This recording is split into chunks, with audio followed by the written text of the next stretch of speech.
In this video, we're going to just join a traditional here, but you can tell that there's a space that's been created and that's natural within the project. So how do you get rid of that? In video number 3, this is my favorite way to do it. It's that I'm going to chain 2 and I'm going to say, this is not a stitch, Mikey. This is just a builder.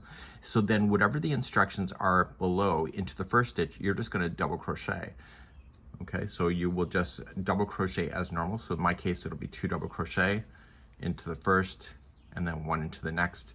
And so it's going to appear from this point of view that you have 3 stitches, but just ignore this chain 2 right here, 1 and 2, and just use the tops of the stitches. And I'm going to show you what it looks like when you come back around.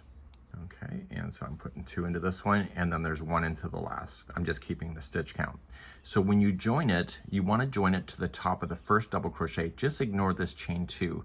So just come right onto the top, and you do a traditional slip stitch, and you can see that that pretty much hides that. So this chain 2 that was there is filling in that space that normally would be left over, just like there. Okay, so it's a great way to do it, and I will do most of my stuff this way. But in the next technique, in video number 4, I'm going to show you what's going to happen when you do a 2 together join at the end.